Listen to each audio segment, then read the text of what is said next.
with somebody who is in this very chair to my right, tears streaming down her face 8 years ago. Oh, it was emotional, wasn't it? And somebody who was out in the middle, Tears streaming down her face, and then champagne being poured down my throat.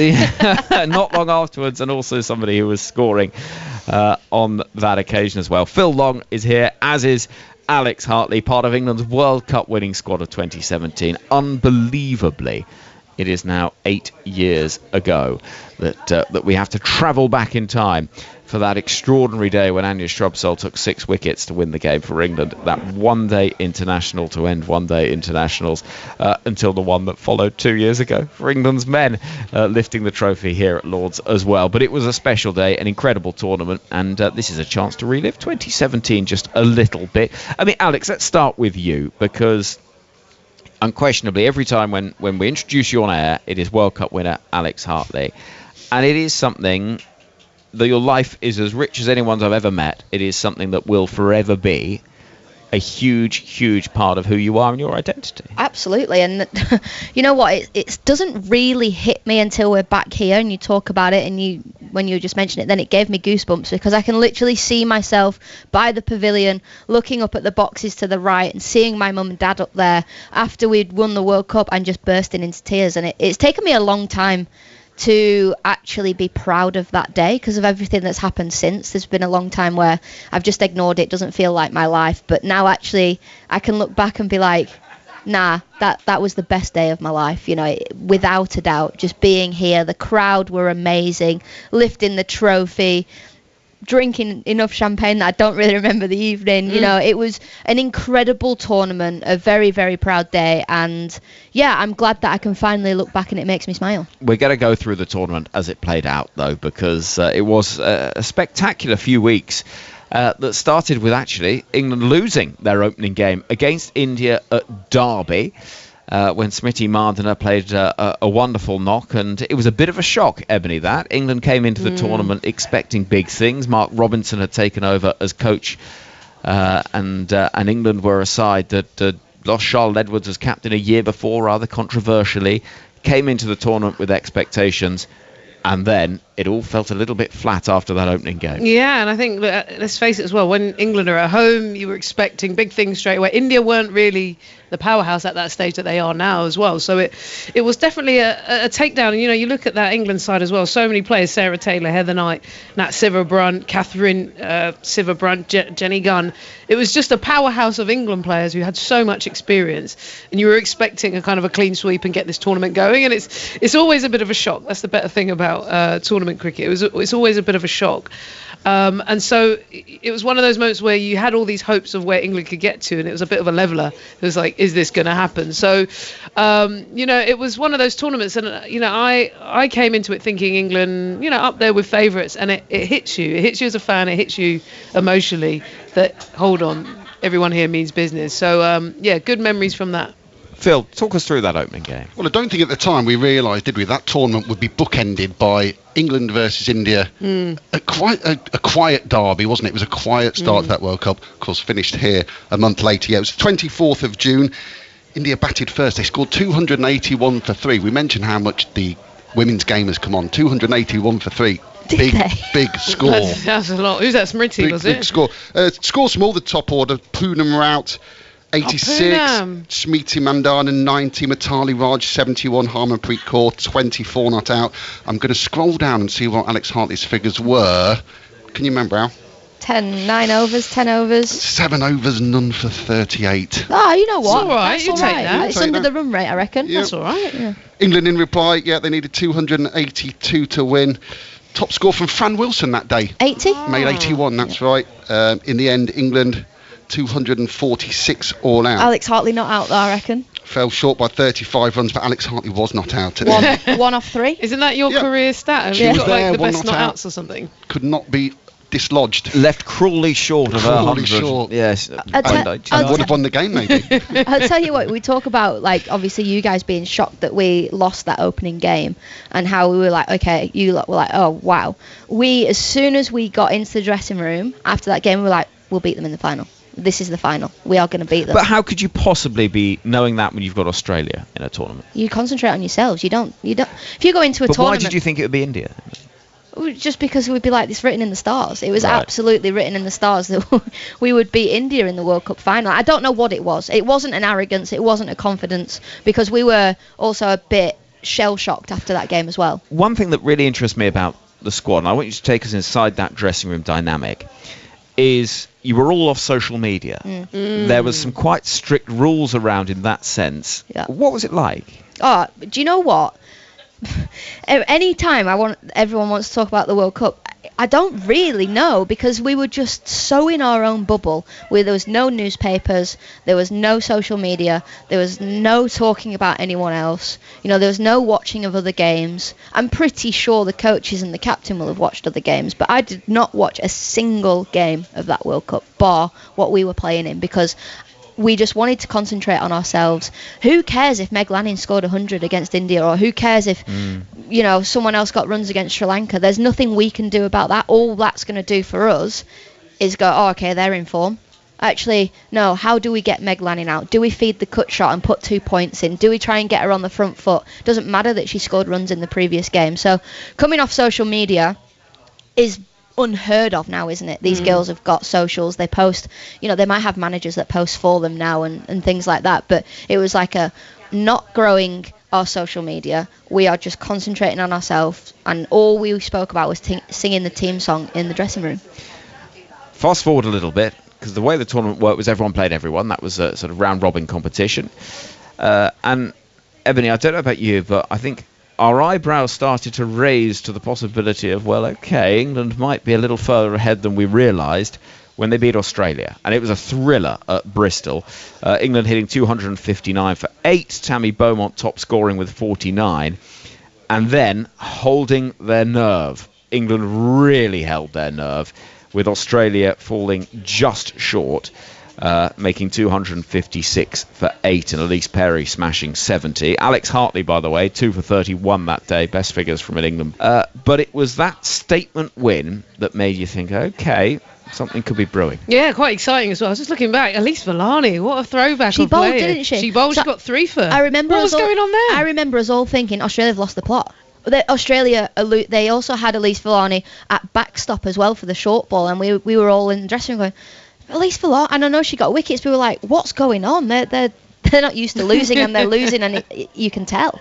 But I think Bristol, for me, it felt like, I mean, I don't know if you feel that as well. I feel there's certain grounds in the women's game that there's good mojo for England. And Bristol's one, I think Chelmsford's one, Taunton used to be one when more games were played there.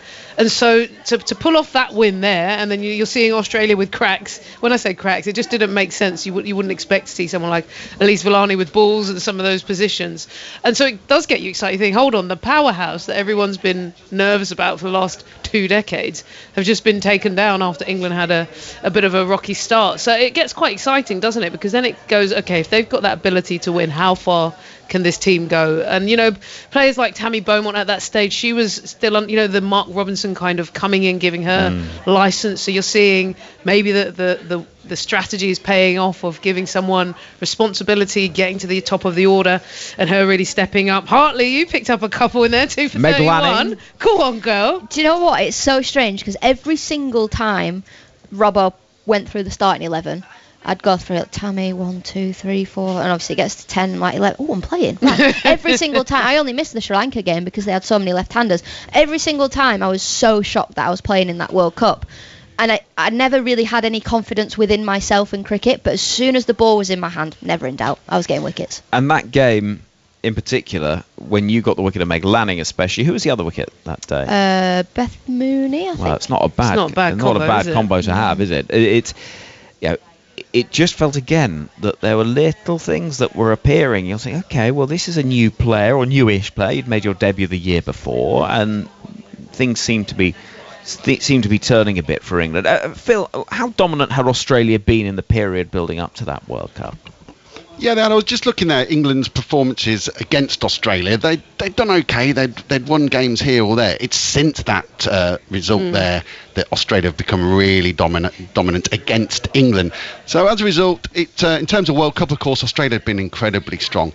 But you're right, England won that game there. There'd also been a hint, also at Bristol, for Australia, that maybe Australia might not quite have been the force they were. Chamari Atapatu, 178 not out against Australia. Australia went on and won that game. Unbelievable innings from Meg Lanning second time round. But I think it did start to show that Australia were maybe slightly fallible in that tournament, and that's not something we expect in Women's World Cups.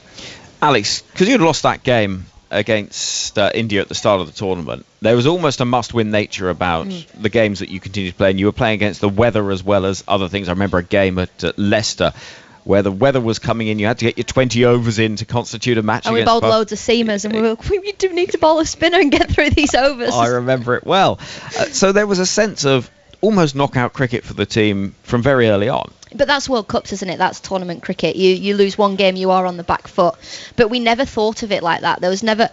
I wasn't a senior player in that team. I was very much the new kid on the block who was not going through the motions. You know, I worked hard and tried to get in the team for every game, but that I had that naivety about me. You know, just turn up and play and just back yourself. And as soon as you got the ball in hand, I was there to take wickets. Didn't matter how many runs I went for, as long as I was getting big players out. So that is genuinely all I concentrated on for the whole tournament, was how am I getting wickets? And it was almost ignore everything else. It didn't matter to me if we needed to win every game, but the idea was that I'm going to help the team win every game. Yeah, and Ebbs, from an outsider's point of view, following on from that defeat against India, we were watching on with a degree of trepidation, not just because you're thinking, well, you know, from an England point of view, it makes it a more interesting story and one thing and another, but also there was a real sense with the home World Cup, it's a huge opportunity as well for the game more widely, for England to do well. Yeah, and I think, you know, in the background we'd seen the rise of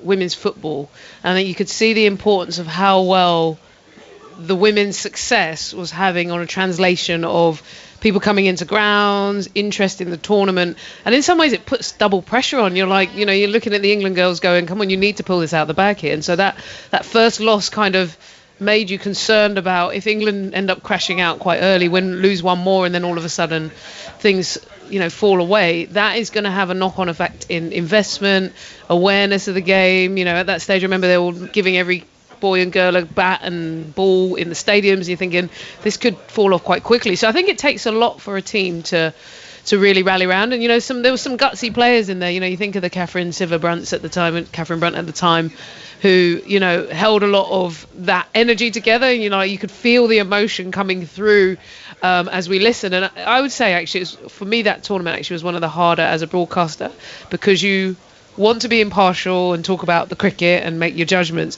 but you're also in the back of your mind, one, caring about a few of the players, and two, thinking about the impact this will have if England have another loss.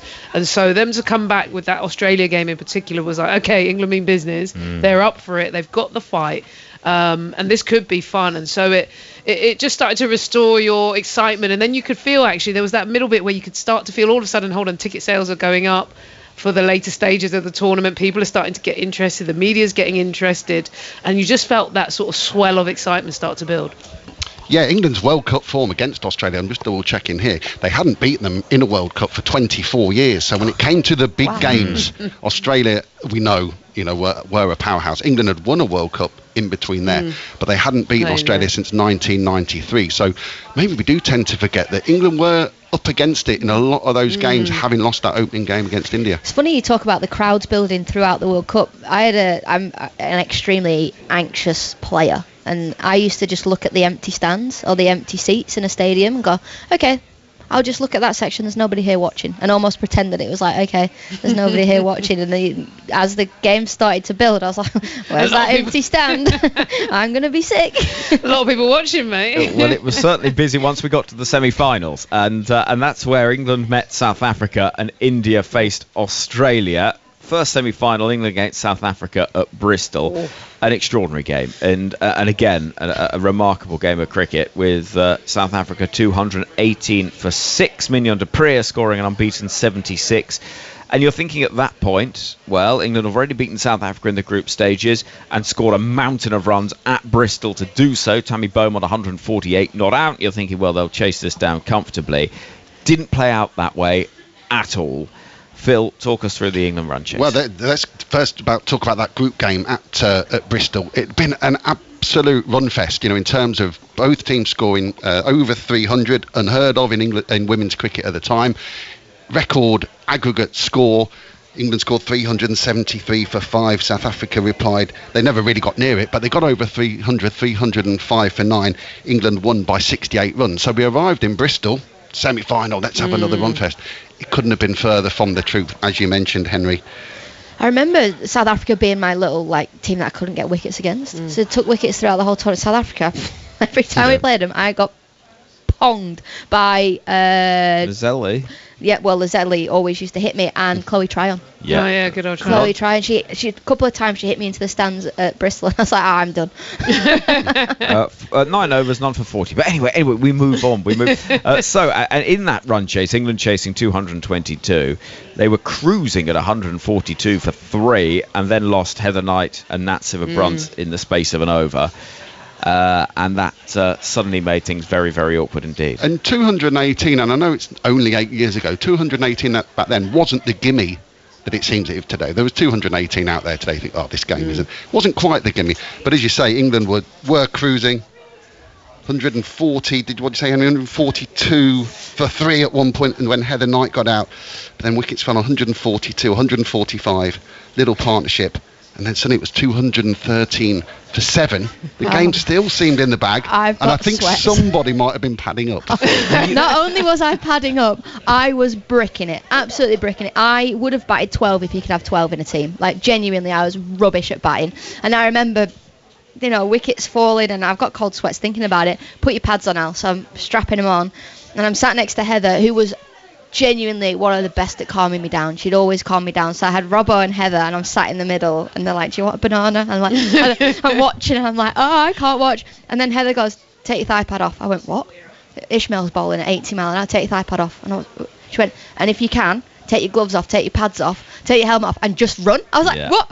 And she was like, you need to have the least amount of equipment on as possible, because we needed 1 run, 2 runs, and you need to get down the other end. The situation was that Fran Wilson departed having played a very valuable 30 or 38. Jenny Gunn, 27 at a run a ball, one of the most underrated innings. The best 27 probably in the World Cup. It was outstanding from the all-rounder, but you saw Fran Wilson go, and then Laura Marsh faced 3 balls before Ishmael ripped the stumps out, and at that point, with 3 balls left. 3 balls left, and England needed how many?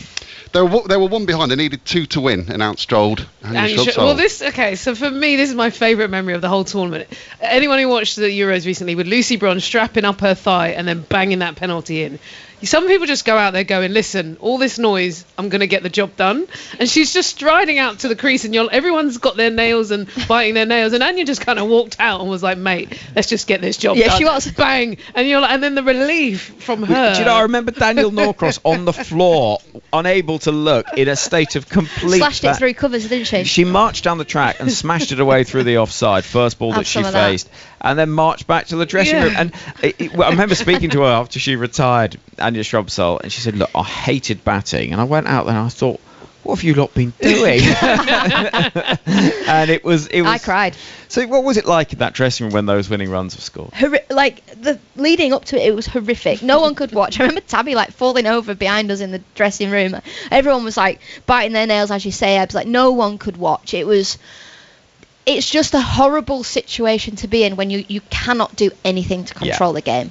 You've got to just trust your teammates, and obviously we're trying to look calm in the dugout when you up in the dressing room, because the camera is constantly on you and you've played on the big screen, but there's absolutely nothing you can do. And I think the moment for me where I was like, oh no, was when Marshy got out, when Laura Marsh got out, because she got promoted ahead of Anya to deal with the pace of Ishmael, and then didn't. So yeah, I mean, sheer relief. As soon as Anya slashed that ball, everyone's up and about. There's helmets being thrown. There's things being thrown everywhere. There's hugs all around, and it's like, okay, we've had our 10 seconds of sheer elation. We've got a job to do now. Yeah. Because it felt like England getting to the final, a bit like Australia getting to the final in 2020 with the Phil, the MCG stuff. It felt that for the wider context was really important. It was. Just before I get onto that, though, the other thing while England was celebrating was the tears, and I think everyone felt for the South African girls. Yeah. Marizanne Kapp, Mignon Dupree, Darn, all on that field crying their hearts out. And they'd been a team that was on the rise. The girls were starting to get to know each other, high quality players, and they'd really taken it to England. And so you kind of had this moment where you thought, hold on, South Africa could make absolute history here, or England could do something special and get to a home final. And I just remember feeling like excitement for the England girls with Anya getting it done, and then looking on the other side and seeing these players absolutely distraught. So that was the moment. But you're right, I think... There's a great photo of Anya, isn't there? Consoling Dane. Yeah, like a Brett Lee kind of moment with But it's almost like unlucky luck. I can imagine Anya was a bit more like unlucky. Anyway, let's get back to it. Let's get to the nets for the final. So England are through. Let's go on to the second semi-final, which basically needs one statistic and one statistic alone. Harmanpreet Kaur, 171 not out of 115 balls, Phil. Yeah, it's 2 days later. It's the 20th of July. We're at Derby, which now seems strange choice for a World Cup semi-final, but it was India versus Australia. There was rain about that day. I remember various people from the ICC trying to work out would we need a reserve day? If we needed a reserve day, would the game count if it started? There was all sorts of calculations being made. In the end, the rain went away and it became a 42 over a side game. But yeah, that didn't stop India from making 281 for 4. And as you mentioned, Henry, that standout figure, the innings that people still talk about when they talk about the women's game, don't they? Harmanpreet Kaur not out. Still never seen it. 171, It was amazing. 115 balls, 24s, 7 sixes. It had a bit of everything, didn't it? Because when she made 100, there was the altercation, wasn't there? Where the people weren't running quick enough to get her 100. That was brilliant. You saw there, she was in the zone. Basically, if anyone who watched that moment, it was brilliant. You had Harmanpreet Kaur in the zone, seeing the ball like a football, smashing it to all parts. And then you had a couple of younger players. I think it was Deepti Sharma at that stage. She was just coming into the side. And Deepti Sharma was meant to be running, didn't. And Harmanpreet Kaur literally laid into her. The bats got thrown. It was all kick-off. But you could see, I mean, she was in mostly one of the most special. Her and Chamari Atapatu most probably played some of the greatest innings I've seen in a women's high-pressure match. And it was one of those moments where you think, is Harmanpreet Kaur going to become the best player in the world? Fact. I mean, she maybe hasn't kicked on from there in that way, but the way she took it to Australia, it needed something special to turn a team over like that. So it was feisty. It had controversy. We were in the commentary box. People were unfair that she was nailing the younger players. I was like, look, she's fired up. Do what you got to do. It was all kind of one of those games with the drama that you love. And also 281 off 42 overs. I mean, it's a huge number of runs.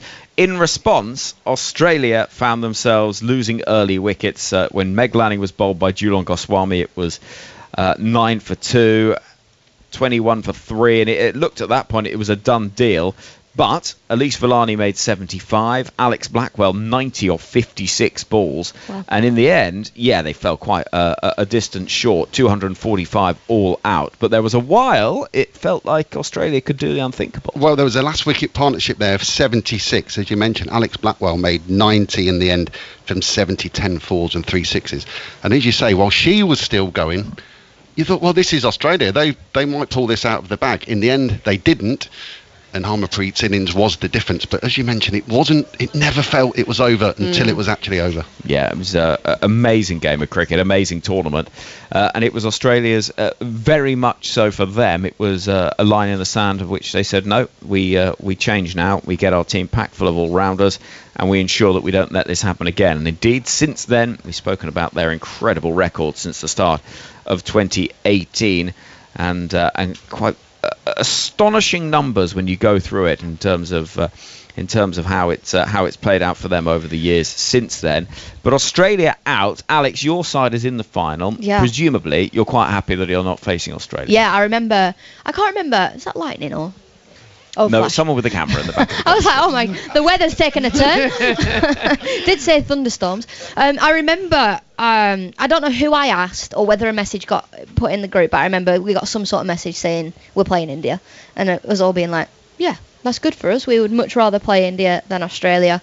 As I say, I didn't watch that game. I've never watched it back. Couldn't tell you.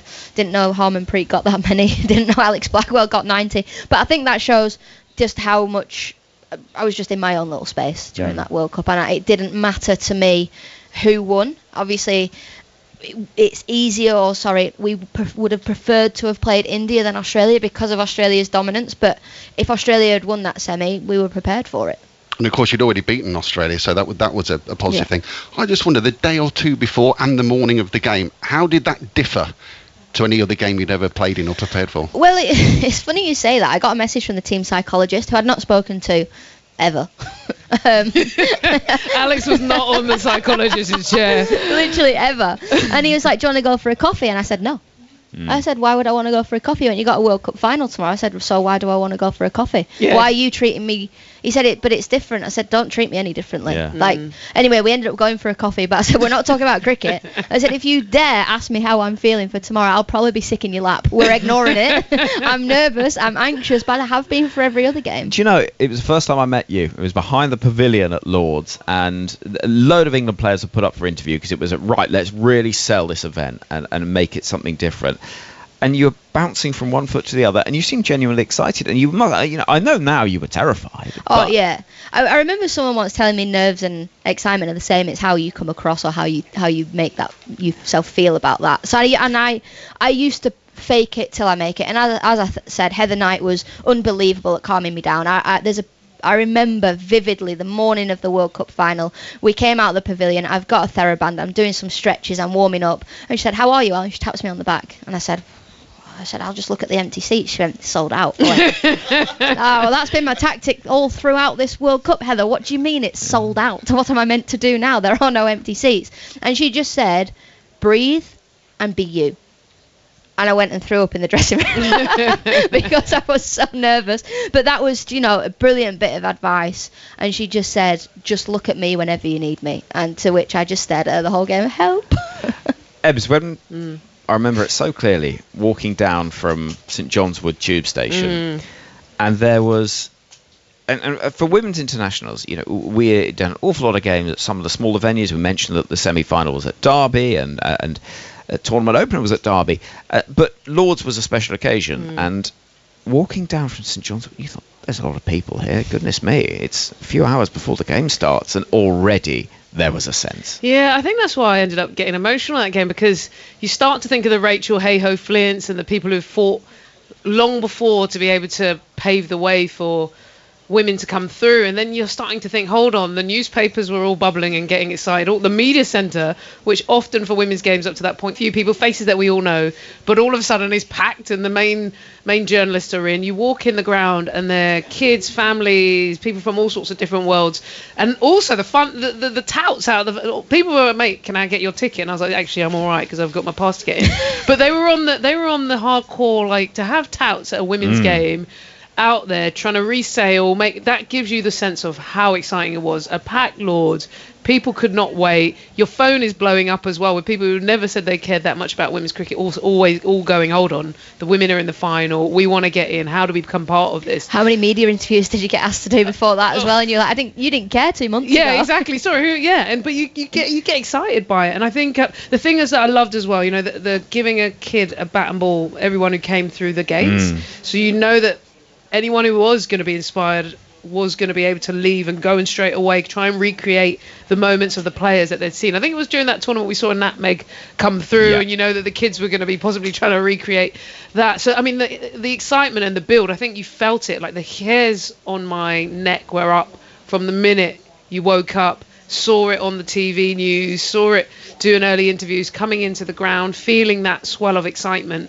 and knowing England could do something special, but it wasn't there yet. And so then that left that anxiety even within us, knowing this could be the most special moment, but also it could go horribly wrong. It was a funny old day as well. There was rain around and it was cloudy and sort of suddenly sunny again, and it just felt all very sort of intense and full on in an odd sort of way. It was so busy coming into the ground. Family and friends, some of them missed the national anthem. That's how busy it was, because obviously family and friends set up the time.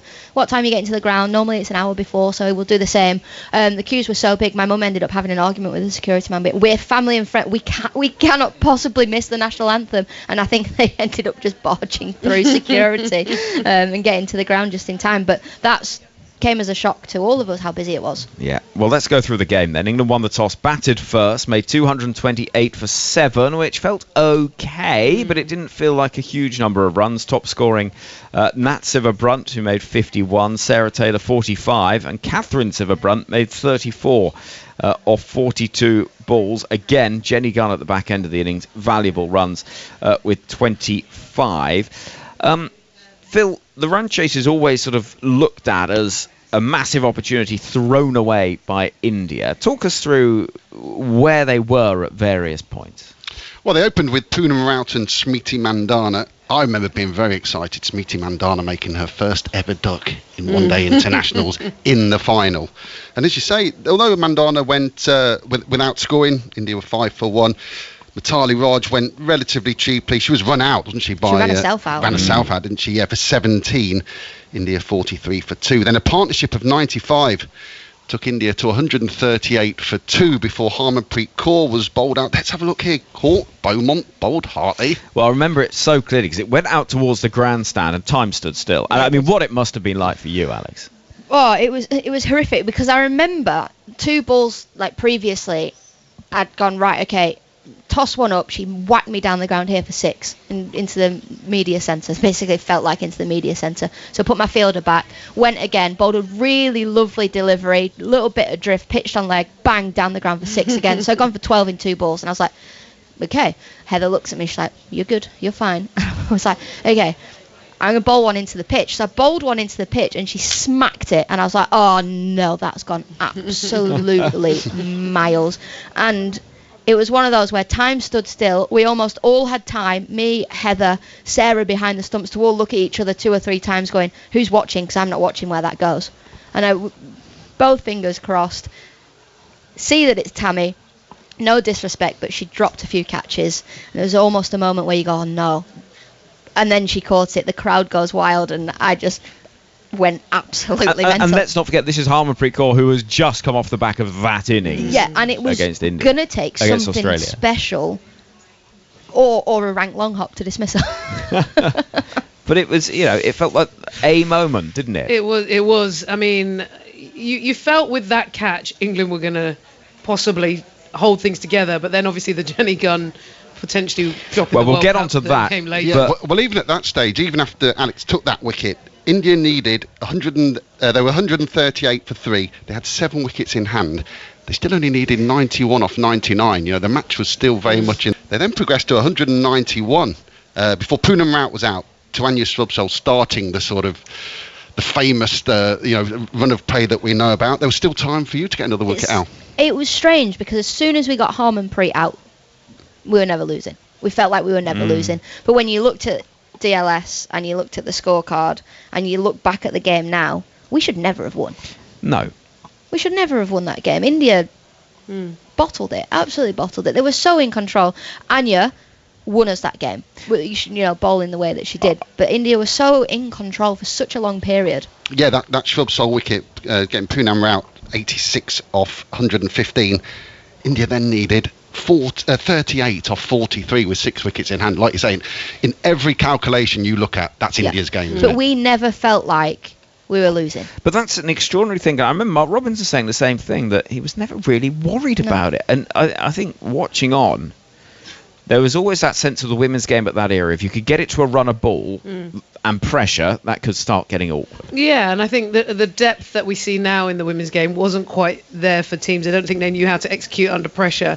So if you could keep on, and and it's almost, you could see actually, you looked around the field and you could see it was almost like the England players were going around just keeping the game, keeping the game, keeping the game. Chat was run a ball, get it to a run a ball, keeping the game, and so that feeling that England never took their eye off the fight at any stage was important, because they could feel that, and the crowd as well. That's another thing that we maybe haven't really added in. I do think the crowd, often when England go to India or play an Indian crowd, you get that 12th man, 12th woman feeling, because the crowd gives that. I definitely think there was something in that. England got lifted with a bit of mojo. You could feel how much it meant, and I think that threw a bit back on India as well, and so they were on paper cruising, but that getting it to a runner ball and then the crowd going, if England stop the ball, just to stop the ball in the field, everyone was going absolutely electric for it. So that the atmosphere as well helped England stay in the game and I think put pressure on India. It's funny you say that because the crowd at times felt like we were in India. There was ball crunched through the covers for 4. The crowd went wild. There was a dot ball. The crowd went wild. It couldn't figure out what on earth the split was of the crowd, but all I remember it being was incredible. And like you say, the crowd did lift us because every dot ball we felt, but every 4 through the covers we also felt. It was like, okay, this is wild. What about the Anya Shrubsole spell, Phil? Because talk us through, how it fell away and how it fell away so quickly. Well, in the end, I mean, India still needed 11 of 15 balls when Shikha Pandey was run out. Once again, Anya Shrubsole involved in that run out. So with 2 wickets left, they needed 11 of 15. The game was going tighter, but the run rate had never got out of hand. Anya Shrubsole came back in the 49th over. She got Deepti Sharma for 14 caught by Nat Siva, and then came back and bowled Gaikwad first ball to win the game. Sorry, not third ball yet, and to win the game.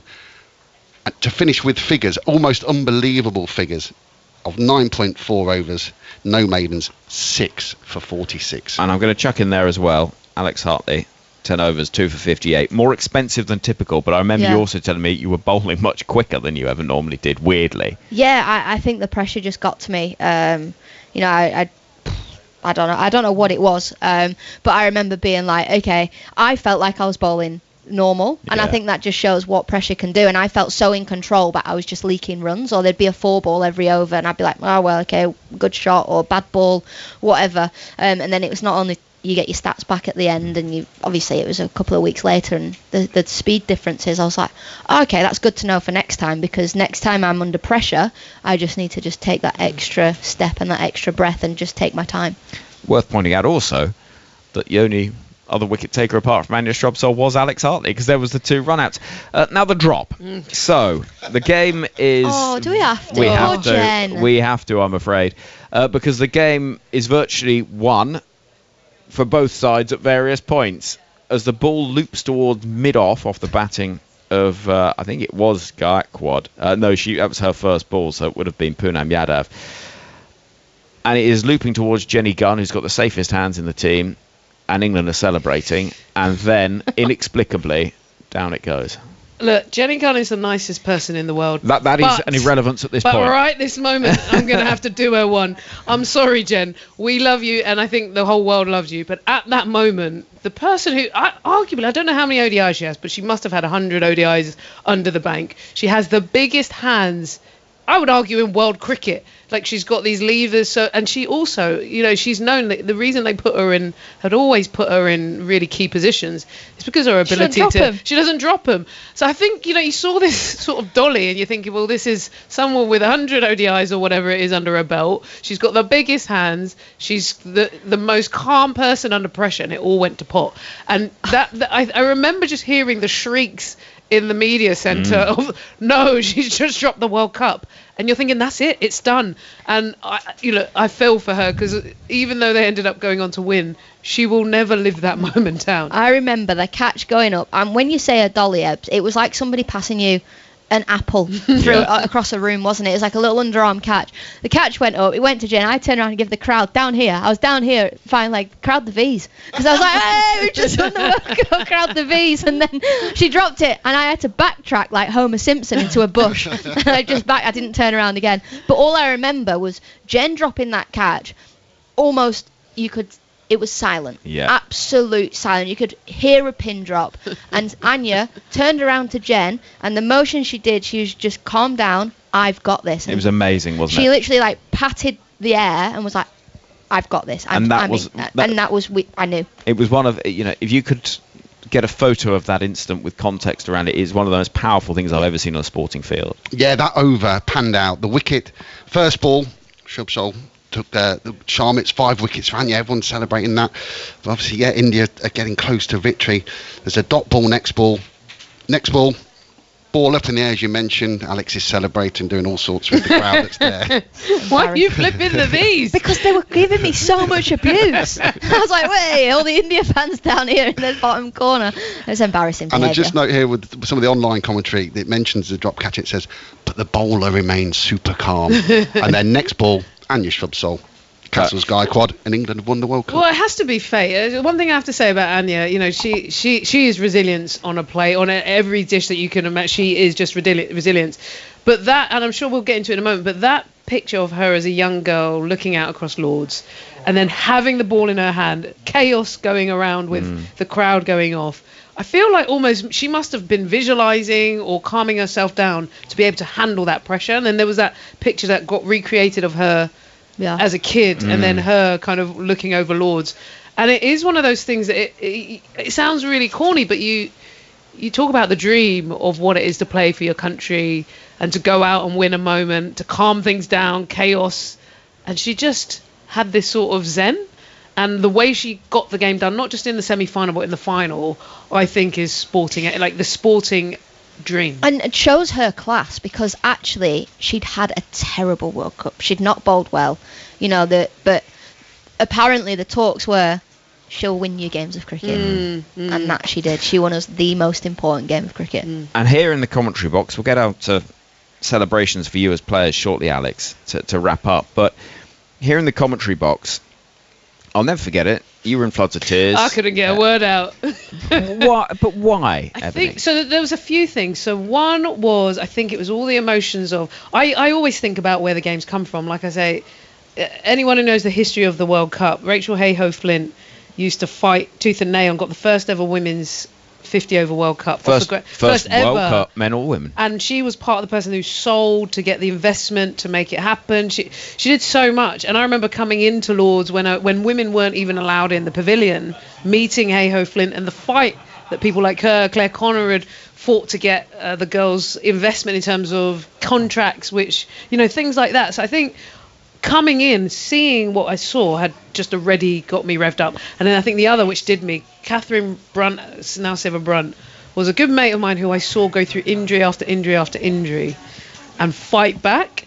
And I remember just looking down on the field, and I was just thinking about the journey that athletes go through to be able to have a moment like this was just so special that I think I was just feeling all of that, and I just hit it, and then I'm on air and I'm getting asked questions, and I'm like, and I could not speak. I was really het up with emotion, and I knew how special. What has happened from then, and you look at the investment in the 100, the 100 was sold for nearly $1 billion with a men and women's team in parity and equal footing, and that had a lot of leverage to do with that moment, the excitement that's come from that, the global game and the pace. It really, India now becoming a powerhouse, all really stemmed from England capitalising on that moment and India being in that final. So I think I just felt it all, and I knew a lot of the girls. I knew Hartley well enough as well, a little bit from the old Surrey days. I have to admit, I did get stuck into the celebrations with the girls. Me and Isha were fully invested, even though we weren't anywhere near it. But I think but once you play for England, you're an England player. Yeah, and then you feel it. Yeah.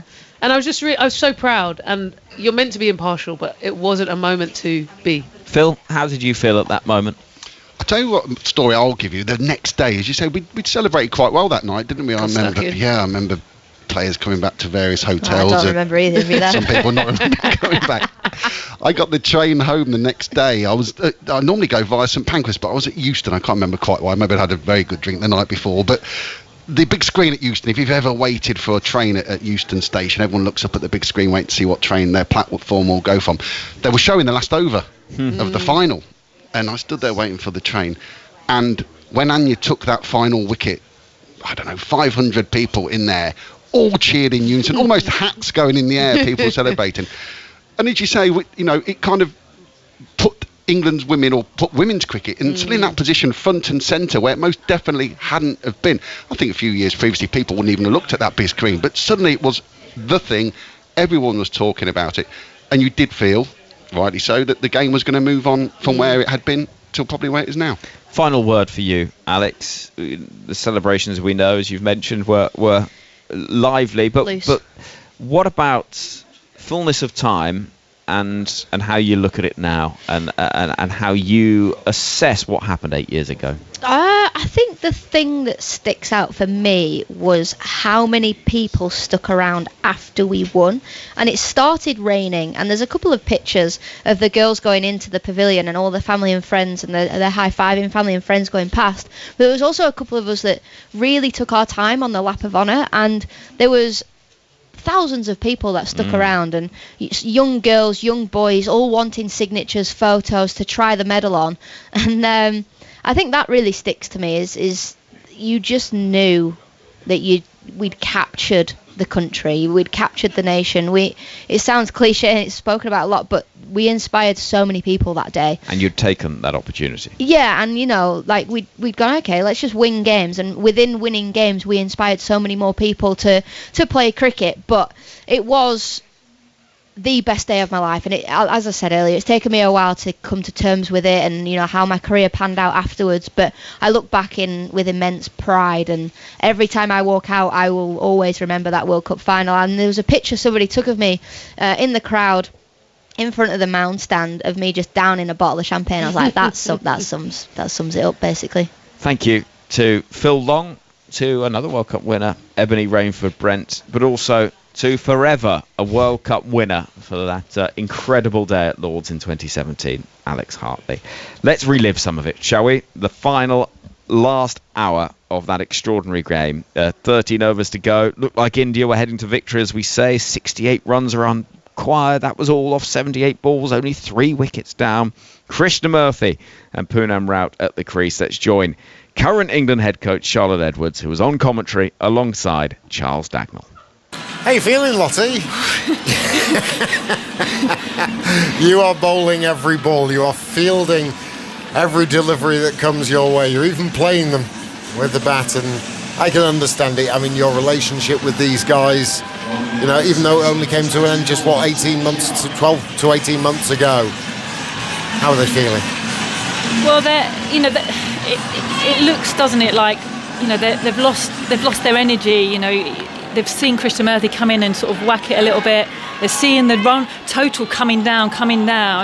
But this is where someone's got to put their hand up. Someone's got to say, do you know what, Skip, I want the ball and I'm going to make this impact. Well, Jenny Gunn's got it. Finally, she's been brought back, and her first delivery is chopped away through the offside, and it's well stopped. Well, half stopped by Catherine Brunt, but she's taken the sting out of the ball. She's saved 2 runs there as England's opening bowler, as she just dusts off her knees as she slid across the outfield as the ball was crashed through the offside. But Jenny Gunn, 4 overs for 4. And that was a long while ago. She's not been seen since. Is it her that can help make the breakthrough? She runs away from us. Ball's a full delivery. Shouts a catch. She's dropped it. Oh, no. She has dropped it. Krishnamurthy driving to Heather Knight at extra cover. Diving to her right-hand side. Not easy. Should be taken. And Heather Knight has seen it spilled out of her hands. I think that's quite a comfortable catch for the England captain. She's one of the best catchers in this England team as well. Here's Gunn, away from us. Bowls, and that's a straight delivery. Shouts of well bowled from Sarah Taylor, and Krishnamurthy just plays it out to Nat Siver at mid-wicket. The tension ramped up just a couple more notches. Dark clouds loom, and India ahead of the rate here. Duckworth Lewis, let me find it, 146 at the end of this over. They're 163 for 3. Oh, keeps a little bit low, this next Gun delivery. It's squeezed out by Krishnamurthy, out to Heather Knight, who might have just hurt her back or a hip diving to her right-hand side. She's holding it with her left hand. It just makes you think, doesn't it? At this point, Heather's got a million things going through her head, isn't it? And then that ball gets whacked out of nowhere, and you're probably thinking about the next over at the other end, because she doesn't drop a thing. Again, how to clear the mind. It's so difficult. A low, loopy, slower delivery from Jenny Gunn. Well, a slower than usual delivery. And it's driven out by Krishnamurthy to long off. And a single is taken to Lauren Winfield. 163 for 3. Sorry, 164 for 3. So Gunn, the top of her mark. She's got 4 in the in-ring. As she runs away from us, real slow delivery. They want a quick single. Oh, hesitation from the England fielders this time. Lack of communication from Beaumont and Marsh, and both of them sort of after you, and neither picked up. And that was a quick single to be taken, and had it been picked up by one of them, then a run-out chance was in the offing. However, only 4 runs coming from it. Gunn 0 for 8 off 5. India 165 for 3. They require 64 more to win from 72 balls. And I just wonder, Charlotte, if you're in this position, you've got to get a wicket from somewhere. Do you just keep rotating? Do you keep making it difficult for batsmen to try and settle? Yeah, I mean, Shrubsole's got quite a number of overs left, hasn't she? I think she's got 4 or 5 left. She may be worth a go. But Jenny Gunn looks, she's got the best figures of the day, isn't she? Probably keep her going from this end and keep her trying to attack from that other end. Laura Marsh with the ball in hand, with the pavilion bearing down on her. She bowls and is whipped away by Rout, just as far as Siva at short mid-wicket. Hope you've enjoyed the coverage today. It's getting, well, I wouldn't say tense, I'd say India are winning this. There's Marsh, flattered delivery, Rout, big appeal for LBW. It's turned down by umpire Braithwaite. I don't think, have they got a DRS left, Phil? Yes, they have. So, ball just played out into the offside. There is no run. The Indian fans making themselves heard. There's a cluster of them at the nursery end as well on the big screen watching. Breathe, Charlotte. Here comes Laura Marsh. Bowls forward, comes Rout in defence. There is no run. India have got to be careful here. She's just really just blocked those last 3 away. You've still got to look to score because, you get 2 new batters in here. Suddenly 60 runs is a lot of runs to get. Indeed. Marsh skips towards us, and yet again, how many times has she lost a run today, Laura Marsh? Must be 5 or 6 anyway. She's ready again, spins herself a catch and then trots towards us, bowls a good delivery on a roundabout middle stump. All that is done is turned to mid-wicket, where Siva does the fielding. So just have a look at this field. We're in the power play, remember, the second power play. Deep square, deep mid-wicket, long on. No runs off the over so far, 4 deliveries gone as Marsh bowls, driven down the ground smartly by Rout. Single taken, that's fine for England.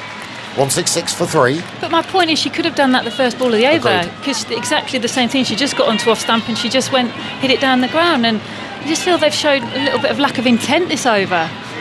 Here we go. Right, Krishnamurthy. Last ball of the over. Marsh approaches. Wide of the crease, bowls a very flat delivery, and that's defended back to mid-wicket, and that's a very good over from Laura Marsh. Just 1 run coming from it, 63 from 66, the rate just ticking up ever so slowly towards that 6 runs and over. And this, and for those listening who might not know, this is not like men's 50 over cricket. It's not easy on a pitch like this with the ball not really coming on. It's not easy to necessarily go at 7, 8s, 9s, and especially if you're new to the crease. Yeah, exactly. And it looked hard for the England players when they were coming out to bat. Now, sorry, Charlotte, we look like we've got a bit of an injury to Poonam Rout here. She's getting a rub from Krishnamurthy. The physio is coming on, as is the 12th man, just bringing a towel and a drink. But she's on the floor here. She looks in a bit of a bad way, maybe a bit of cramp. And now she's just trying to shake out a hamstring, it looks like. She's loosened the pads of her left leg. Physio comes on and wiggles the feet forward and backwards. I'm sure that's to assist this sort of lactic acid removal from the calf or the hamstring. So impromptu drinks break here. 39 overs gone, 166 for 3. And England, well, a couple of tight overs here. Again, the pressure just sort of reverts back on to India. Let me bring you some scores around the country from the T20 Blast while there is a delay in proceedings here, with India requiring a run a ball to win, or thereabouts. Lancashire Lightning versus the Durham Jets in the T20 Blast. Lancashire making 174 for 5. Durham are 59 for 2. In response, require 116 runs to win from 12.2 overs. Middlesex are 114 for 4. With 3.5 overs left in their innings against Somerset. That match was delayed due to rain. Kent are 176 for 4, but it's raining on the south coast at Hove. So no play currently down in that match between the Sussex Sharks and the Kent Spitfires. Birmingham made 197 for 4 against Derbyshire. Derbyshire are 104 for 5 in response, 94 to win from 8.1 overs. The Yorkshire Vikings, Phil, could you get this scorecard up for me, if you will? Yorkshire Vikings 233 for 6. I think David Willey got a big 100 there. Worcestershire Rapids 70 for 2 in response, but it's raining in that game at Headingley, so rain across the country. We've been very lucky here at Lord's that we've only had one sort of shower. There are some pretty horrid looking things over the Warner stand. That's where the weather usually comes from. It is a bit broken at this moment, but well, I tell you, there's some certain parts of outer London that are going to get very wet at this moment in time. Over in the distance, for the sort of Brentford area, and it's going to be, people unfurling the brollies and the kagools. There are some very, very dark clouds coming, and at the moment, India are leading on the Duckworth-Lewis-Stern method. This injury delay is continuing here for Poonam Wright. She doesn't look in a good way at this moment in time. She's just getting her hamstring rubbed, I think, and maybe a calf as well. A bit of cramp might have built up for Poonam Wright. So a big delay here at the moment, which probably plays into the hands of England. Yeah. Charlotte Edwards. Just before we talk about that, don't forget, of course, this is the 60th anniversary of Test Match Special. And on Tuesday, over on 5 Live, there is a special celebratory programme. RTMS is on air from 7:30 p.m, hearing your memories of listening to us. And on Tuesday, we'll also reveal ticket details for the anniversary match. The TMS team playing up in Leeds on the 24th of August. You'll be playing. Yeah. I'll be playing. Agger's team taking on Boycott's side with Phil Tufnell and Michael Vaughan as the captains. I think the list of people wishing to be on one side rather than the other is quite alarming. I can imagine the volley you'll get if you get out playing across the line in a T20 match from Geoffrey Boycott. I want to play for Boyks. Do you? Yeah. Well, you're a glutton. Come on, lass. Get me playing with a stick of rhubarb, isn't he? I love him. He just cracks me up. There'll be pennies galore if you drop a catch in Boycott's team. I'd love to know what his T20 tactics are. Oh, God. See out the 20 overs. Can you imagine it? He's just not playing straight. Anyway, ticket details for that if you want to come along and watch us and see some of the greats like Charlotte Edwards play in that match. I hope I'm not bowling to you. Oh, I bet you do. I haven't picked up a bat for about 4 or 5 weeks. That's all right. I was supposed to play yesterday. Oh, yeah. How'd you go? Rain. Oh. So saved me from bowling. I love that. We batted, chucked it down at half-time, didn't get back on. Shame. Oh well. Right, we're back underway.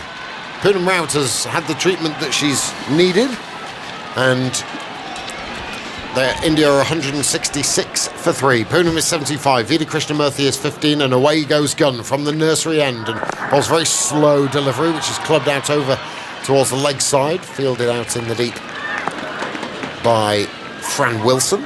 I just think she wanted a rest there, Daggers. Do you reckon? Oh, I'm not being funny. She's ran up the other end like she's on naught. Yeah. She just wanted a rest. Nothing wrong with that. Milking it. Single off the first ball, 167 for 3, 62 from 65 as Gunn bowls a very straight and slow delivery, and it's just been defended by Krishnamurthy. Back up the pitch.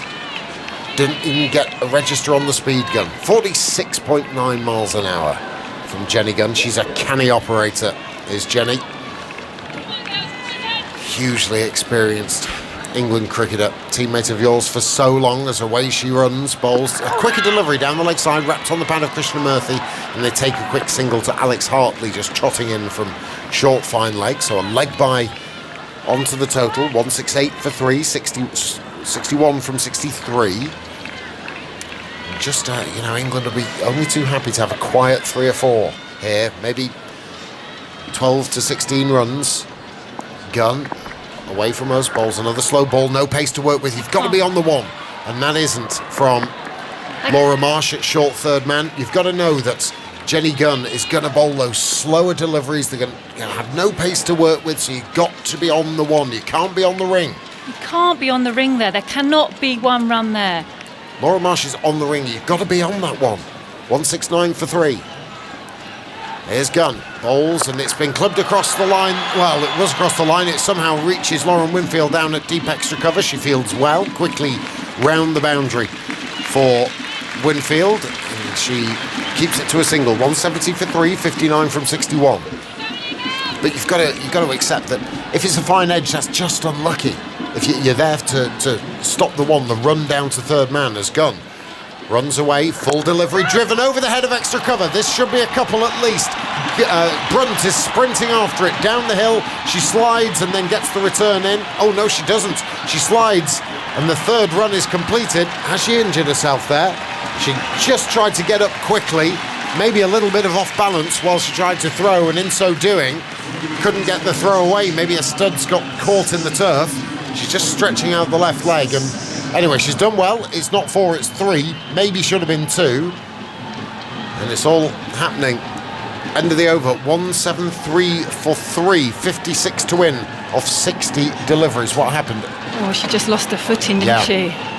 She'll be absolutely livid. Look at her. She gave it her all to run down to that boundary, and she just is such a competitor, isn't she? She really is. Phil. Poonam Raut to 80. That's the third highest score now by a woman in a World Cup final. The only highest score is Belinda Clark back in 2000 when she made 91. And Karen Rolton with the only century in a Women's World Cup final, 107 not out in 2005. A couple of Aussies ahead of Poonam Raut as Laura Marsh into a last over then. Towards us from the pavilion end. She bowls and that's squeezed down by Raut. They want a quick single. They're going to have to be swift. Shrubsole at the non-striker's end and Marsh allows it to try and clatter into the stumps, but it just misses.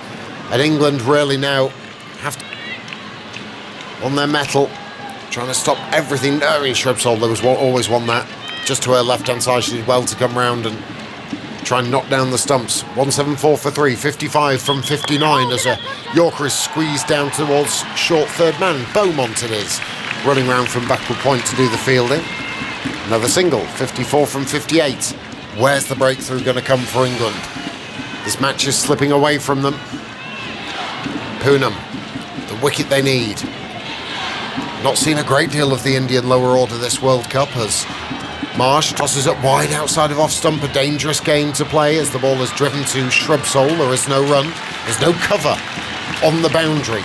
There's only a long off and then there's 3 in the offside ring. So Marsh has to be pretty careful, dabbling with a bit of danger, throwing it outside the off stump. In she comes again, boundy type of run. It's been reached for. Shouts of catch over the head of short fine leg and Alex Hartley.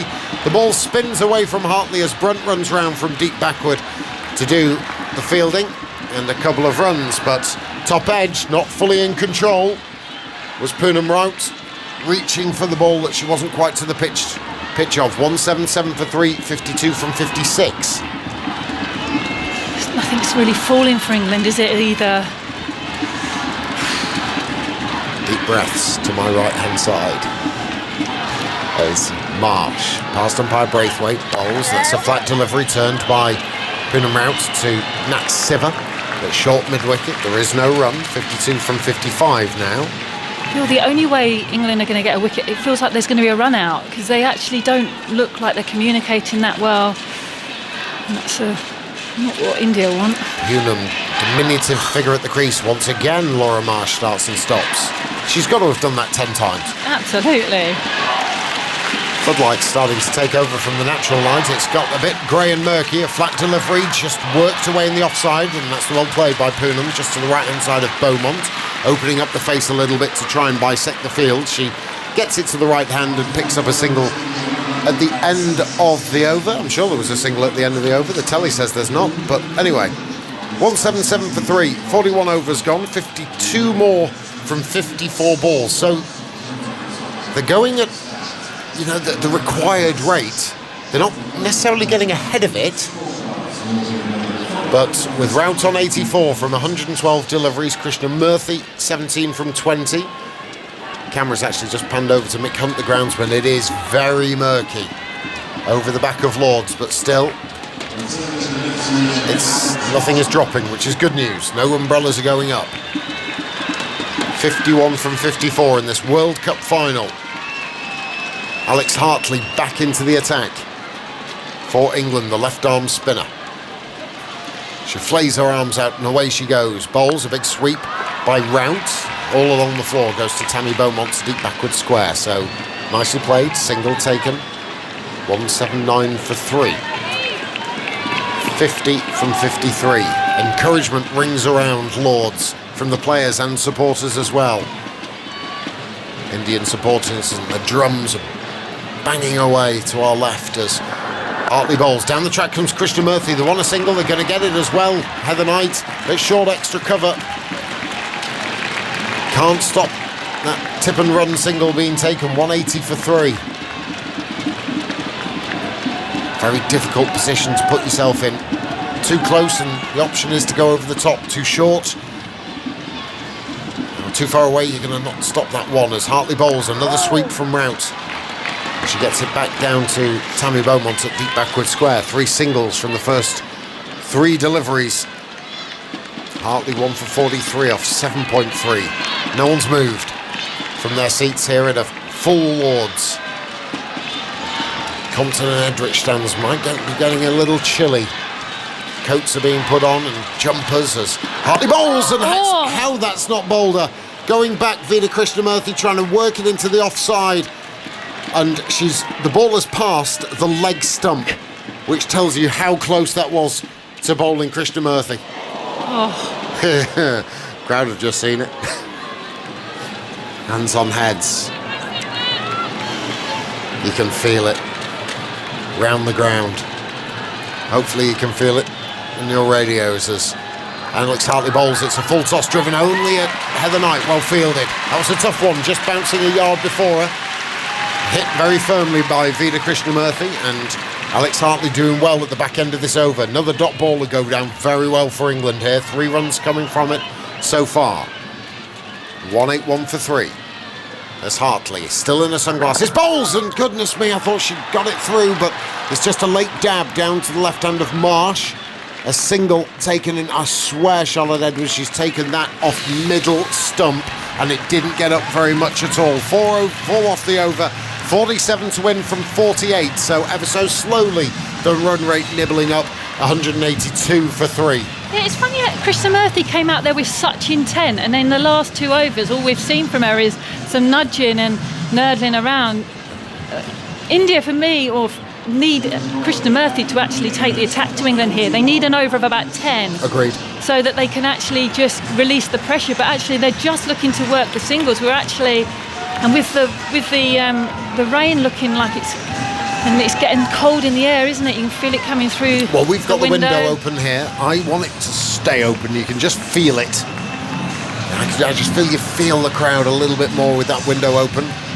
Might end up with frostbite, but it'll be worth it.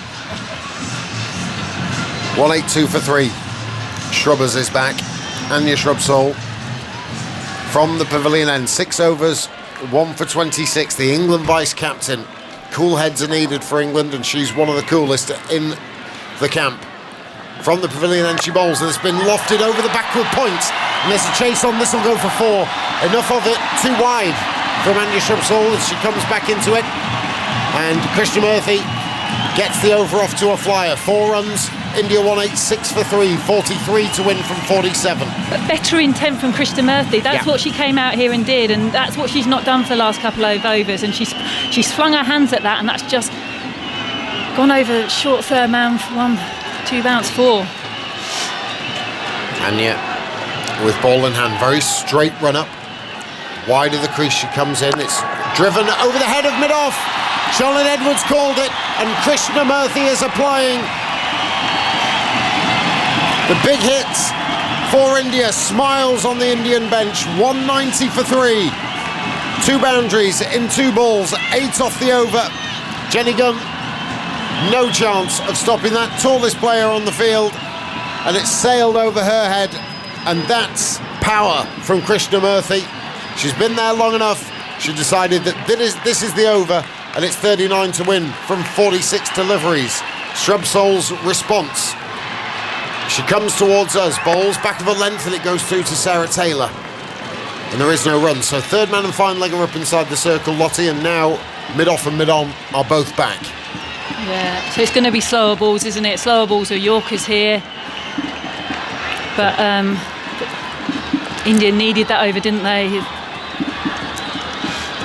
Shrubsole bowls a leading edge, and it just goes down to Marsh. Some of the non-strikers, and no one is backing up, but the ball, luckily, hits the stumps from Laura Marsh. Half an appeal from Sarah Taylor, but comfortably home as Krishna Murthy. She gets a single, 38 to win from 44 balls. Rout back on strike. Body language from England is not one of resignation, it's one of nerves.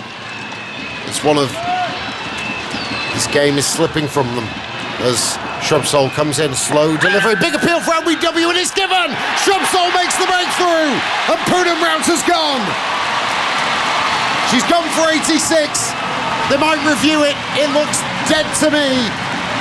And although she's gone for 9 in the first 4 deliveries, it's Anya Shrubsole who comes back and makes the breakthrough, and Poonam Rout is going to take a look at this. But for me, this is out every day of the week, Charlotte Edwards. Yeah, and I think she tried to review it, but it was too late. They've waited too long. You're right, Charlotte. And Poonam Rout has to go. And now the England fans find their voice. A wonderful knock, though, from the Indian opener. Such a diminutive figure, but she's played like a giant today. Right across the line, probably cannoning into leg stump. And the appeal was so vociferous from Anya Shrubsole. Probably should have been given on that alone. Anyway, Rout has gone for 86. LBW to Anya Shrubsole. 4 4s and 1 6. And has her innings given India this Women's World Cup final. 1-9-1 for 4, 38 to win from 43. And Krishna Murthy is still there on 28 not out. Verma, the wicketkeeper, new batsman coming in.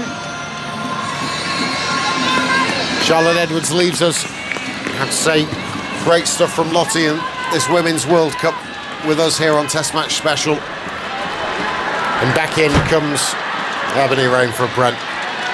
Hey, Abs. Wow, this game is set up for a Goswami needing 4 off the last ball. Isn't it just? Here's Shrubsole then to Verma. Bowls and round the front pad she plays, and it's a dangerous game for Verma. She connects though, and it goes out to mid-on. And now listen to this crowd, the Indian fans trying to get behind Krishna Murthy. England now feel that there's a little bit of light. Seeing the replay here, pitching outside off, impact in line, wickets hitting, yeah, cannoning into leg stump. Even if they had reviewed it, it was going Shrubsole's way. Well, and we've got a grandstand finish here, Ebs. This is incredible. The atmosphere is amazing. You could just feel the tension, the players. A minute it hit the pads, everybody went up. They really, really need this. Well done to Rout, though. You know, she's come back into this side, and what a valuable inning she's played for her side. Hugely. Alex Hartley, the wind whipping against the blue kit that she's wearing. She comes in, bowls down the track, over the top, and Krishna Murthy. She doesn't care that she's just lost Poonam Rout. She drives it over extra cover for 4, and it's the Indian fans dancing in the aisles, waving their tricolour flags and their placards. And it's 4 onto the total. Pressure released to a degree. Vida is 32 not out. Yeah, she did it against New Zealand. She didn't. She's another player who plays with freedom. She expresses herself. These boundaries hurt at this stage. It's so tight. Hartley splays her arms out, holds a full delivery. Krishna Murthy guides it through the extra cover region, and it finds Lauren Winfield. Only for a single though, so 5 off the first 2 deliveries, 33 from 40. India still are favourites here. Very much so, and they've got batting to come. You know, we haven't seen Sharma yet. We haven't seen Goswami, who can hold a bat. They're still batting in this tank. And this is one thing they've added to their game over the last few months, is just the depth in their batting. Hartley, past umpire George, down the leg side is Boulder, round the legs, and Verma goes. Second delivery. Alex Hartley, the slope helping her, pitching and just a nibble outside the leg stump. And Verma trying to sweep, doesn't connect. The flashing bails light up Lords, and the 5th wicket falls. 196 for 5. And Verma goes. Whoa, it's all happening here. Hartley has done this before. She just managed to squeeze that one. It was actually going down the leg side. Verma trying to sweep it, got there too early and canned it back into her body. She'll be frustrated there, gone for a duck, but Hartley has this tournament, I have to say. She's taken some serious wickets. She took Meg Lanning when it came to England, when she was going well. She just has this knack of taking key wickets at important times. Brilliant stuff here. 196 for 5. 33 from 39. Wickets starting to tumble. The pressure mounting on Vida Krishnamurthy. Having a long chat with Deepti Sharma, this young talent that's come into this Indian side. Mark Robinson, you can see him on the television screen next, well, the screen's next to us here. Sunglasses perched above his rapidly greying hair, I would imagine. The England head coach. Well, Deepti Sharma can bat. I've seen her bat a lot over the qualifiers, some this tournament. She often opens as well, so we're talking about someone with a skill set. She's not a lower order batter by trade. So she's going to come in. That left hand, right hand as well. I wonder if that will just have an impact. Now, is Hartley going to continue round the wickets to the left-handed Sharma? Goodness me. We don't know which way. At the moment, whilst Krishnamurthy is in, still fancy India. There's a different look to the faces of those Indian players on the seats just beyond the boundary ropes. Deepti Sharma waits for Alex Hartley, who bowls a little bit of confusion. She's been sent back. And huge cheers from the England supporters. They're going to have a look for a run out. It just went to backward point. The ball was flipped in. I think she's home. Yeah, I think there was a bit of side on, please, mate. Bit of confusion between the two.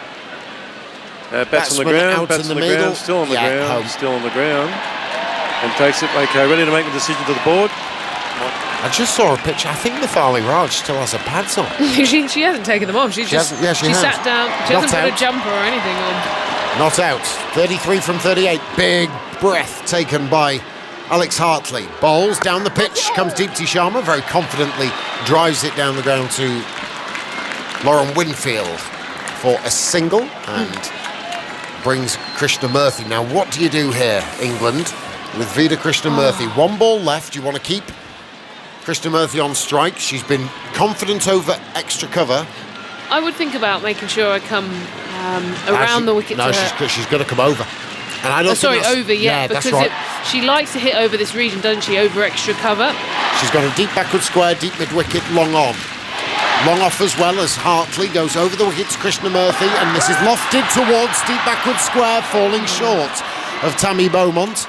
The ball bounces a couple of times, but she's got the single she needs. 198 for 5. Come on, Daggers.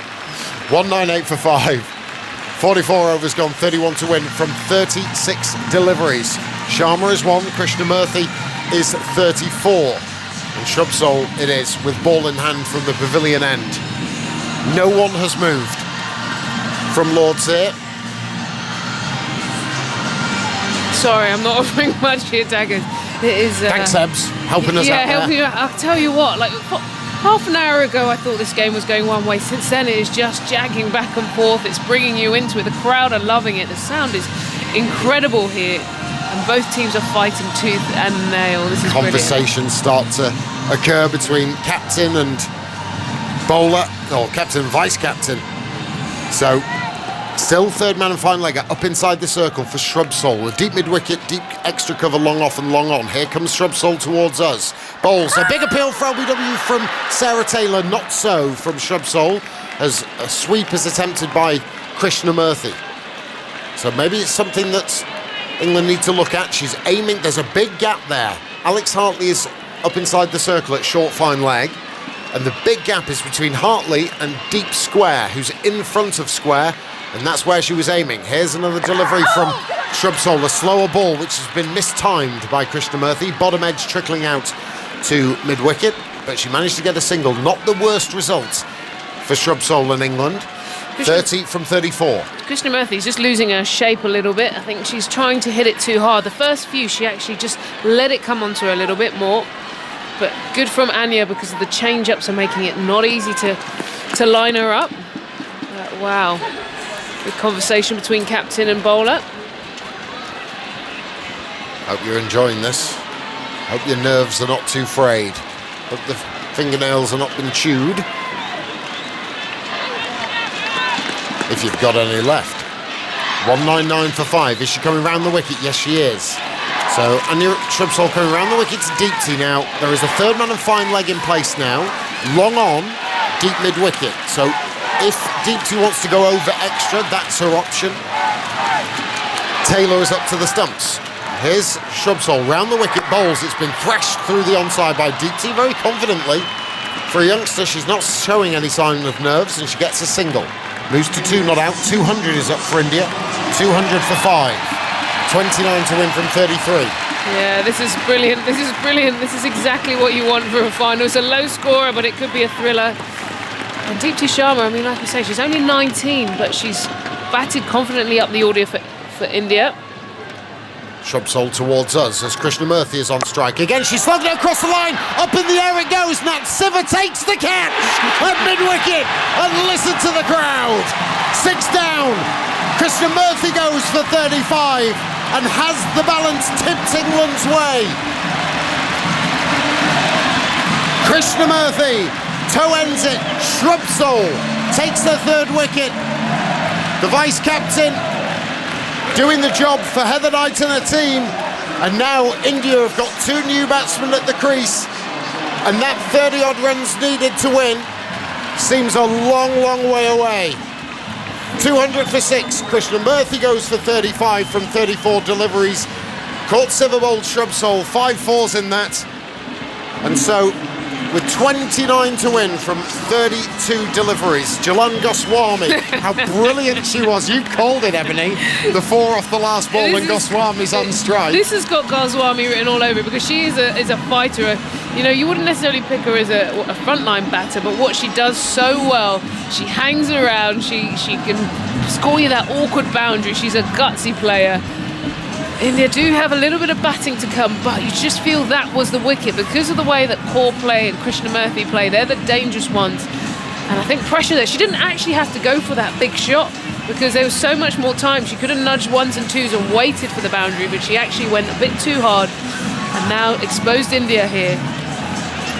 So, Goswami is the new batsman. The batsman crossed at the... So it's Deepti Sharma on strike as Shrubsole approaches. Bowls, a slow delivery turned off the toes of Deepti Sharma down towards deep backward square where Laura Marsh is fielding. She bounces it into Sarah Taylor and a single completed. 28 to win from 31 balls, and Goswami glasses underneath the helmet and closing in on 1,000 career runs. How dearly India would like to get to 1,015. I think they need a lot from her today. She's felt big pressure situations before. If anyone can handle this moment, it will be her emotionally, but England are marshalling the field around quite a bit. Listen to this noise as Shrubsole approaches from the pavilion end. Goswami on strike. A Yorker squeezing in through the defences of Goswami. The script is not written for her today.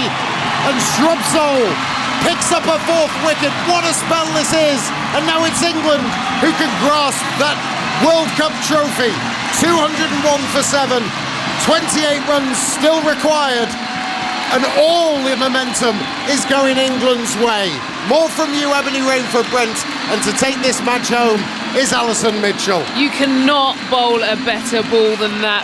Right in the block hole. The ball was swinging, tailing back into that leg stump. To be honest, it doesn't matter if you're an opening batter or number 7 coming in. That is a tough ball to face. Anya Shrubsole is on fire. She's had the first breakthrough today and she is still going, Ali. What a spell of bowling this is from Shrubsole. And the crowd and the noise, these players have never known anything like it. They've been in finals before. They've been on the wrong end of finals when you think of the last few World T20s and the disappointment they've suffered. They haven't done it yet, but they only need 3 more wickets. And India only have 30 balls to scramble 28 runs. But the wickets have been tumbling. Just listen. Well, Alex Hartley is getting settled, ready to bowl another over from the nursery end. She's picked up the wicket with Harmanpreet Kaur, then got rid of Verma. 201 for 7 at a packed Lords, the World Cup final. Sharma on strike. Hartley goes in. The left-hander chips her over the top, down the ground. What a stroke from Deepti. It's 4. There's no lying down or rolling over for India. Tension etched across the face of the India captain sitting on the sidelines. There's no more she can do. But Deepti Sharma, the youngster. Wow, well, like we say, she's a very accomplished batter. She has opened the batting for India. There's no reason why she can't take this game deep. Nervousness here. She's just 19, Deepti. Hartley in again. She comes forward, drives along the ground this time to gun at long off and takes a single. Well, Sharma's broken records with her batting at the age of just 19. This is a real test of her steel and her maturity. And very quickly, here's another record. Julan Goswami, that's her 17th ODI naught. She takes the record all by herself now. Off one, Charlotte Edwards. There we go. Where's Lottie when you need her? She's not in the room. 206 for 7. Hartley in again now. Just pushed out to short extra cover, straight to Heather Knight. Dot ball. Every dot ball is going to be applauded here. 23 needed for India off 27 balls. 3 wickets in hand. That's all. Hartley in again. And Pandey now drives down the ground to long off. Finds Lauren Winfield, takes 1. 207 for 7. Take a breath, Ed. Oh my gosh. I tell you what, like about half an hour ago, I was chilled out. I just thought, know which way this game's going. It has gone back and forth. Really has. If you wanted a spectacle and an occasion to grip the world when it comes to women's cricket, this game is providing it now. Heather Knight smashing her field, holds out a steadying hand, makes sure everyone knows their roles and their positions, pulls cover a little squarer.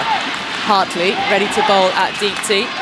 Around the wicket she goes, the left-hander, and she's driving along the ground, chips it down to long on. It's another single, 22 off 26. Well, India know they could do it in singles. And the odd boundary per over will certainly get them there. It's on a knife edge. It is. And 2 boundaries just changes this whole thing again. Hartley in now to Pandey. She goes back, strokes it out to cover, finds Catherine Brunt, and then flings the ball back into Sarah Taylor. And that's the end of an over from Alex Hartley. 6 runs, 7 runs have come from it. India need 21 off 24, 208 for 7, and some of the spectators, they can't stay seated in their seat. They can't contain themselves. They're up on their feet. They're clapping and they're applauding, cheering either side. There's so much support for India here as well.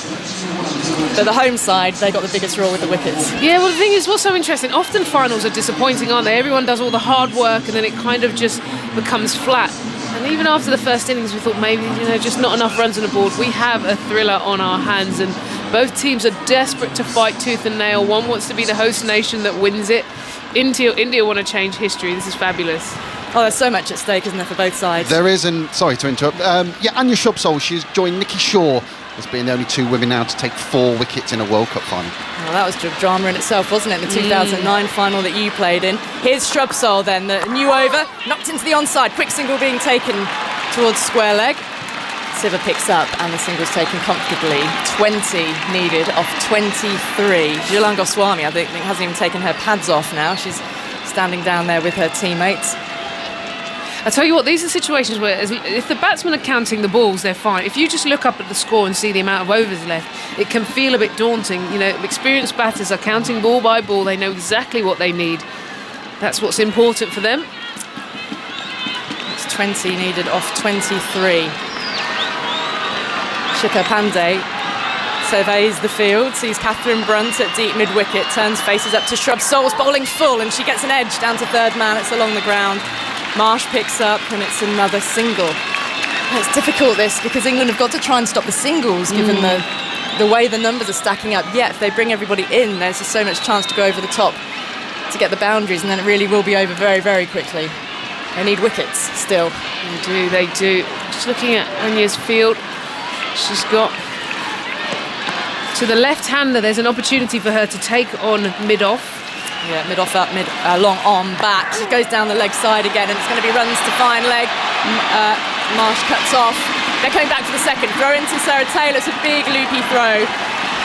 And they get the 2. India are ticking off these runs. 17 needed off 21. It's packed at Lord's, and it could not be more tense for the climax of this World Cup final. Really, there's a lot of rocking going on that bench from Mitali Raj. She's clutching her chains so tightly. Shrubsole in again. 17 needed for India to win. Down the leg side, Sarah Taylor whips off the bails. She's asking the question of the umpire, and I think almost the roar from the crowd is what convinces the umpire to go upstairs. I don't think Deepti looks too worried, and England don't look excited. Yeah, I don't think that's out at all. I mean, a great bit of work. This is why Sarah Taylor is so good. I think earlier today. Just listen to the third umpire. Okay, it's a fair delivery. Go on to your best shot, please, Gavin. There's Paul Wilson, the third umpire. Oh, now her back foot is off the ground in playing the shot. Just slow down, mate. This is interesting. Okay, can we get a better view there, please, Gavin? So the stump cam or zooming up. I think she's gone. She lifted her back foot up. Okay, so the foot's down at the moment. Still gathering.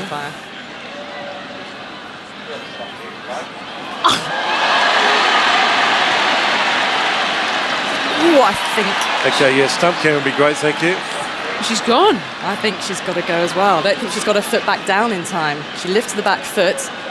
Taylor gathers the ball, dislodges the bails. They're looking at every conceivable angle. This is very, very tight.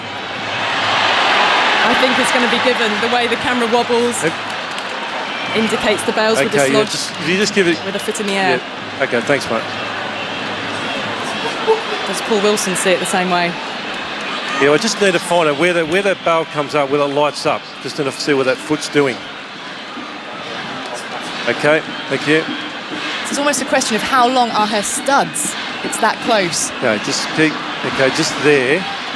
It still looks like there's a bit of shoe on the turf. It's very hard to tell here at the moment. It's quite inconclusive. Any other angles you've got there, please, Gavin? Okay, mate. I'm ready to make my decision.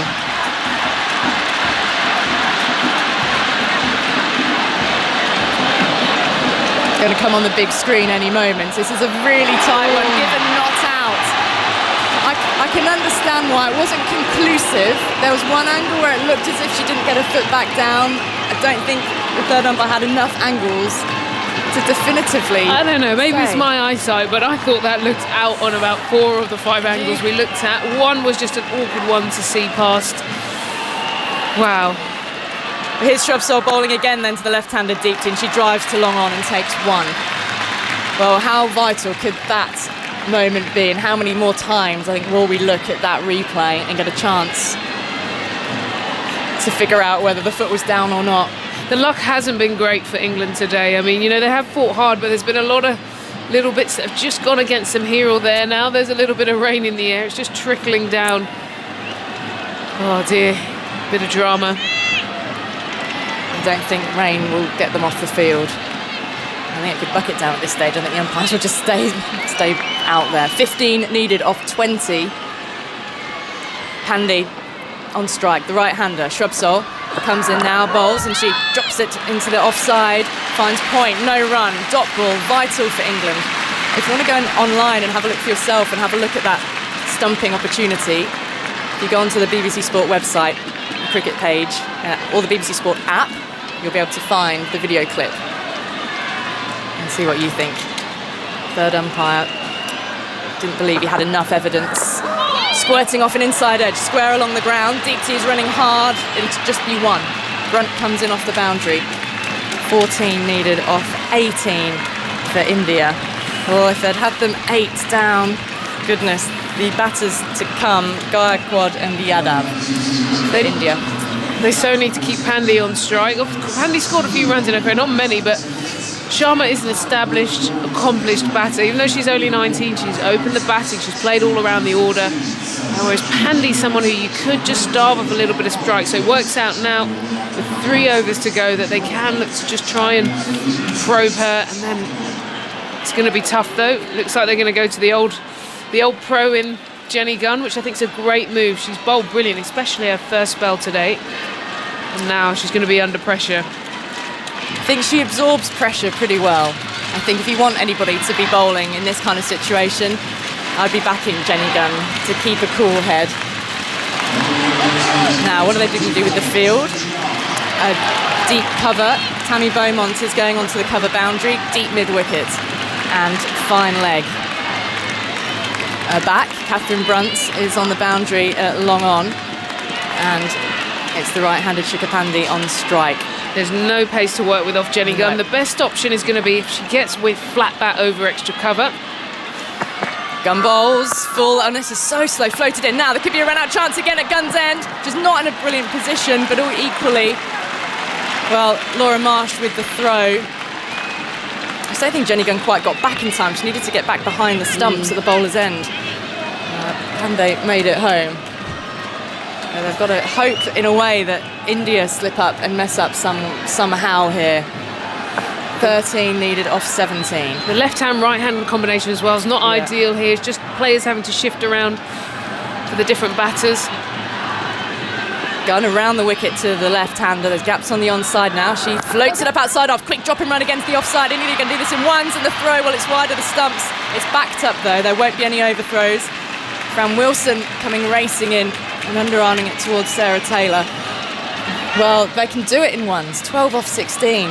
They know that if they are able to find one boundary, well, that's a huge release moment. And the rain is starting to fall at Lord's. Just to add something else into the mix. Gunn in now, down the leg side. It's a wide. It's a wide.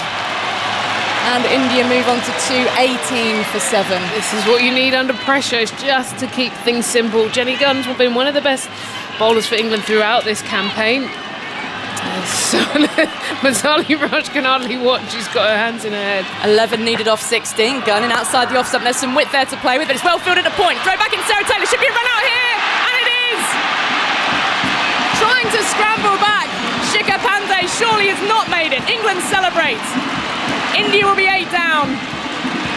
Umpire Brathwaite has called for the replay. Pandey, though, is distraught. She's sitting on the ground. England are in a huddle. And Sarah Taylor has taken off the bails. The run-out is effective. And England take another step towards the World Cup. How good has Sarah Taylor been behind the stumps here? It wasn't a perfect throw. It was a decent throw from Shrubsole, but she did the hard work to gather it up, add a bit of speed to the stumps and take them. This is excellent work here from England. Pandey is distraught. Absolutely distraught. It's tough. You're under pressure to take runs. You just want to go every single ball. And just their moment of indecision. Well, Sarah Taylor helped capitalise.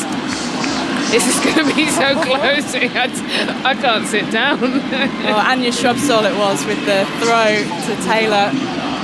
She's played her part today. The LBW of Poonam Rao was the turning point in the India innings. At that point, they were 191 for 3 and seemingly on track for the target without too much difficulty. Had all these wickets in hand. Rout was out LBW. Verma was bowled by Hartley. Krishnamurthy caught by Siva off Shrubsole. Goswami bowled by Shrubsole. Pandey now run out. And from 191 for 3, India 218 for 8. They need 11 off 15. Poonam Yadav, the new batter, who's facing up now to Gunn, and she's driving, coming forward, but a dot ball. Dot ball to Lauren Winfield at mid-off. And 11 needed off 14. Well, highest score for Yadav, I'm just looking here, is 15, average of 13. They'll be desperate for that today. Play to your average. What this now puts is pressure back on Sharma to do all the hard work, actually, because she's done well. She's kept her calm. Gunn, and again now, full and straight. Excellent delivery. Now at the non-striker's end, where she scrambled back, put in the dive. It was really a little underarm pat back towards Jenny Gunn. I think even knowing with the dot ball, it's more valuable than a hard throw at the stumps and risking overthrows at this stage. India on the bench, heads in hands, their hands covering their eyes and their mouths, some of them. 11 needed for India off 13 balls to win a very first Women's World Cup for them. Now Heather Knight is calling for Beaumont to come up, sending Catherine Brunt back to long on to Poonam Yadav, who stands less than 5 foot tall in front of Sarah Taylor, the wicket-keeper. England want another wicket here. Gunn in, bowling full. She's on the drive to mid-off, and then mixed up again. Throw comes into Sarah Taylor, and she's got back Yadav. Oh, India are living life on the edge. They really are. I don't think Deepti Sharma was terribly impressed with that at the other end, but it's the end of the 48th over, and India still need 11 off the last 2 overs. They're 218 for 8. Yeah, she was clearly telling her, look, it's the last ball, let me stay on strike. It's almost a reversal of when we saw Harmanpreet Kaur with Deepti Sharma the other day, and she was putting her in her place. Well, today it's Sharma putting Yadav in her place to let her know. And God, what pressure. You're 19 years old in a World Cup final, only needing 11 from 12 balls, and you're having to tell your partner, calm down, let me take the strike. Yeah, it's resting on her shoulders, isn't it? She's got the strike for this penultimate over, and Shrubsole will bowl it for England. The vice-captain taking on that extra responsibility. He's picked up the key wickets to turn this match potentially in England's favour.